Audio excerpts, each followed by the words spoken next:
Hey, what is up everybody? It is KATAIR Gaming here today, bringing you a brand new build video for the Division 2. This is an LMG build. It's probably one of the hardest hitting builds in the game so far, except for the one-shot M700, but we're not going to mention that.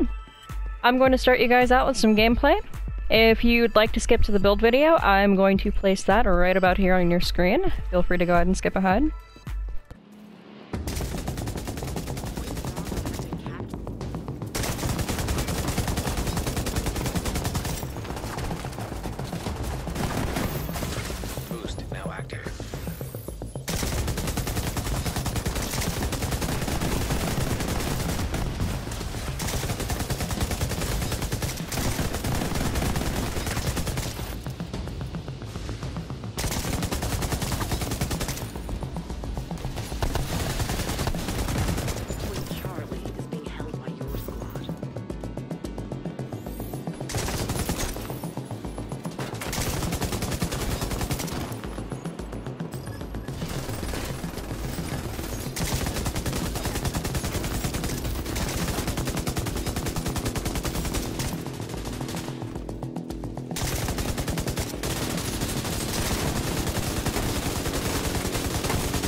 Bravo has been captured by the enemy.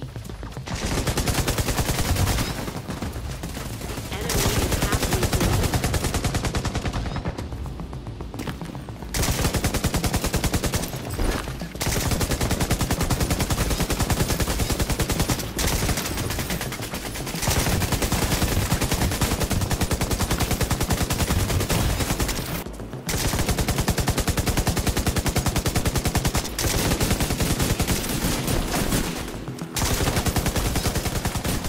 Now, make sure you go to the base, you go to Specializations, make sure you have your Demolitionist.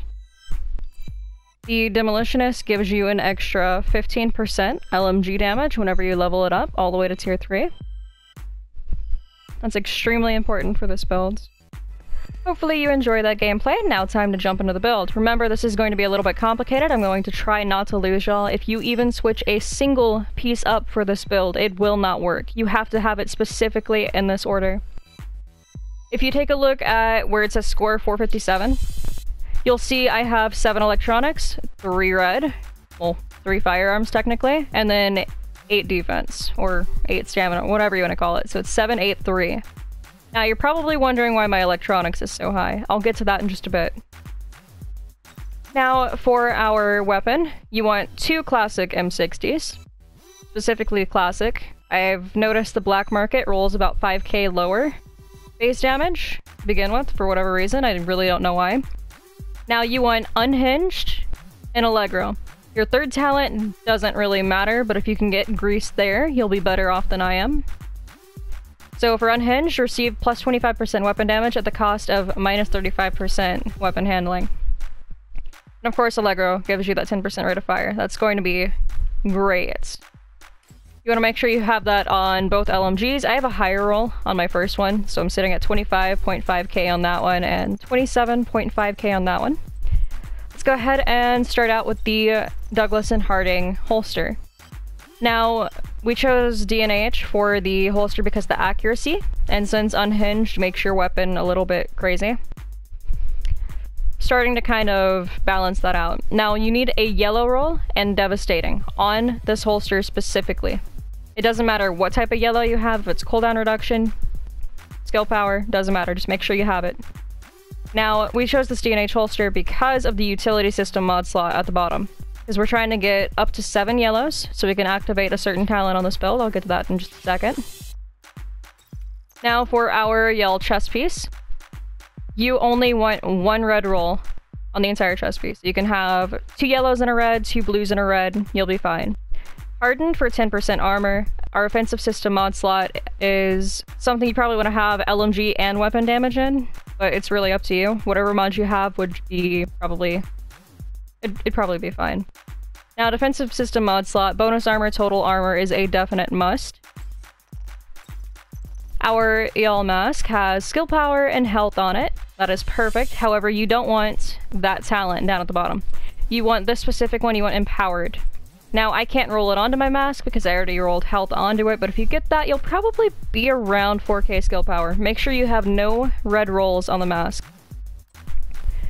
Now, for the backpack, same thing, no red rolls. You can have 2 yellows, 2 blues, that's exactly what you need, and this is the hardest piece to get out of the entire build.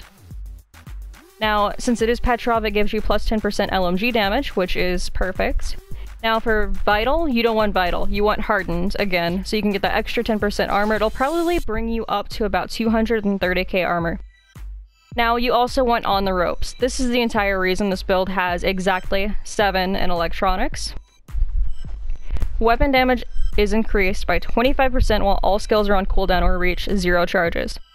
Now this one's a little bit weird, it says 0 charges, however, if I pull out my drone, go ahead and break that, I drop 1 of my charges from my chem launcher. You can see I get that little on the rope symbol down at the bottom. So I'm not even out of my charges, but somehow I still have on the ropes. So I'm not sure if that talent is off, but it definitely hits. Now for our gloves, you want another yellow gear piece. We have skill power, LMG damage, and compensated. Now, specifically you need a red roll and compensated on these gloves, as long as you have 1 red roll. You can either have a blue or yellow roll, it doesn't matter. Just make sure you have those 2 specifically. Now, compensated. Weapon damage is increased when you have low critical hit chance. Well, what do you know? This build has 0% critical hit chance. That works out fabulously. Now, let's go ahead and jump into the Gila Kneepads. It gives you plus 5% total armor as a one-piece for the brand set. And plus 7k bonus armor for one of the attributes. We have Patience, because this is a cover-based shooter. At least we're supposed to be in cover. I know I don't really do that all that often. I should. I need to start doing that. Now, we have a defensive protocol mod slot. Go ahead and throw whatever you want in there. For defensive system, you want to make sure you have bonus armor and total armor on there. Now, let's go ahead and jump into the weapon attachments for the M60s. Now, this is going to be the exact same for both of them. Since there is no crit chance on this build, you want to make sure you have plus 20% accuracy. We're trying to balance out Unhinged a little bit. So you can have a T2 micro red dot sight. I got that from running some of the control points on challenging. It dropped as a random blueprint. So you just kind of have to go out there and grind that out a little bit. And then we have the ammunition belt slot, another one I got from a control point, plus 10% rate of fire, minus 20% stability. Works out amazingly. And then a long underbarrel rail, plus 15% stability, minus 8% accuracy. Make sure you have that on both weapons and you'll be doing just fine. Now for our chem launcher. I know I'm way under the skill power requirement on that. That's like 6,900. There's no way I'm getting that one slot open. But the other slot, I have plus 7% heal, so it does a little bit more. Armor repair is 43k, so that's pretty damn good. And for our fixer drone, I'm just a little bit under the skill power requirement for that. If you get empowered on your mask, like I wasn't able to do, you will have that active. So it'll benefit you a little bit more. And then of course I have the plus 12% armor repair down at the bottom.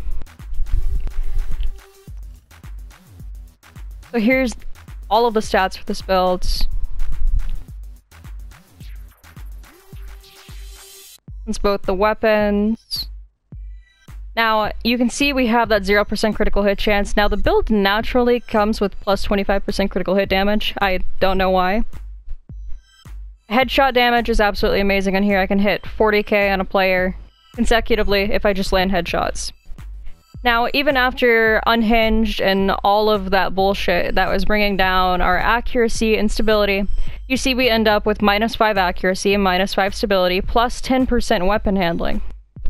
Now we have plus 17.5% all weapons damage bonus, plus 34% LMG damage bonus. Our armor is sitting at 217k, max health 49k, health regeneration is 27k. Burn resistance is kind of nice to have. That was on one of my defensive protocol mods, because people like to throw fire at me for whatever reason quite often. And well, that sums it up. If you guys enjoyed today's video, please don't forget to leave a like and subscribe. I greatly appreciate all of your support to help me with this channel. Please don't forget to turn on that notification bell, and well, as usual you guys, I will catch all of you next time. Bye everyone!